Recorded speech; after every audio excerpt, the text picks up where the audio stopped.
Good morning student. Online class में बच्चों आप सभी का स्वागत है। मैं अल्पना सोनी आपको कक्षा 8वीं की हिंदी पाठ 6 कविता पढ़ाने जा रही हूँ। और कविता का नाम है भगवान के डाकिए। डाकिए यानी जो संदेशवाहक, जो चिट्ठियाँ बांटता है। इस कविता में रामधारी सिंह दिनकर जी ने प्रकृति के द्वारा बहुत अच्छे संदेश दिया है कि जैसे डाकिया अपनी चिट्ठी बांटने का काम बहुत ईमानदारी से करता है, वैसे ही प्रकृति भी अपने जो संदेश है वह बहुत अच्छी तरह से निभाती है। और हमें एक बहुत अच्छा संदेश मिला इस कविता से। तो देखते हैं ये कविता। पक्षी और बादल ये भगवान के डाकिए हैं जो एक महादेश से दूसरे महादेश को जाते हैं। हम तो समझ नहीं पाते, मगर उनकी लाई चिट्ठियाँ पेड़ पौधे पानी और पहाड़ बाँचते हैं यानी बोलते हैं, पढ़ते हैं। महादेश सबसे बड़ा देश और डाकिया यानी संदेशवाहक जो संदेश लेके जाता है। अब हम देखते हैं इस कविता का अर्थ। सबसे पहले तो ये कविता रामधारी सिंह दिनकर इनके द्वारा रचित है। और इस कविता की पंक्तियों में कवि ने प्रकृति का वर्णन करते हुए पक्षी और बादलों के माध्यम से बिना भेदभाव के सुखद संसार की कल्पना की है।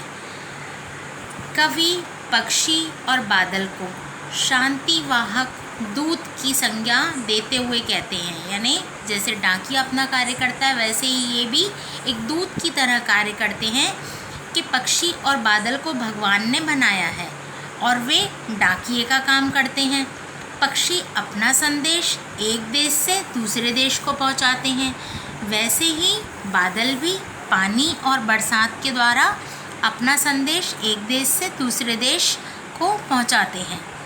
और हम मानव अज्ञानतावश समझ नहीं पाते, यानी हम उनकी भावनाओं को समझ नहीं पाते, क्योंकि मनुष्य में तो स्वार्थ की भावना होती है, लेकिन प्रकृति में यह भावना हमें नज़र नहीं आती। किंतु उनकी लाई चिट्ठियों को पेड़ पौधे और पहाड़ पढ़ लेते हैं, क्योंकि प्रकृति इन सब चीज़ों को बहुत अच्छे से समझती है। अर्थात ये सभी पक्षी और बादल की भावना को समझते हैं। भावार्थ यानी कहने का तात्पर्य यहाँ कवि ने यह दिया है कि हमें पक्षी और बादलों से सीख लेते हुए समस्त संसार के प्राणियों के कल्याण की भावना का विकास करना चाहिए। बच्चों, अब हम पढ़ेंगे दूसरा पद्यांश। हम तो केवल यह आंकते हैं कि एक देश की धरती दूसरे देश को सुगंध भेजती है और वह सौरभ हवा में तैरते हुए पक्षियों की पाँखों पर तिरता है और एक देश का भाप दूसरे देश में पानी बनकर गिरता है। तो यहाँ पर कवि हमें बता रहे हैं कि बादल और पक्षी बेरोक टोक यानी बिना रोके टोके एक देश से दूसरे देश को आते जाते रहते हैं। आंकते का अर्थ है मूल्यांकन करना। सुगंध यानी अच्छी गंध।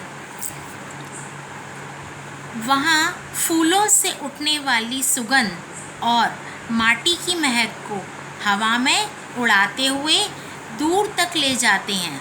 इसी तरह एक देश का जल सूरज की किरण से भाप यानी वाष्प बनकर बादलों के रूप में ठंडा होकर दूसरे देश में जाके बरसता है। तात्पर्य है कि भगवान के द्वारा बनाई गई ये सारी प्राकृतिक वस्तुएं हमें मिलजुल कर शांति और एकता से रहने का संदेश देती हैं। कहने का तात्पर्य है कि कवि ने प्रकृति के माध्यम से इस संसार में रहने वाले सभी प्राणियों से शांतिपूर्वक रहने का आह्वान किया है। तो यह कविता यहाँ पर पूर्ण होती है और आपको इसके कविता के प्रश्नोत्तर भी मैं आगे इसमें नोट्स में आपको दूंगी।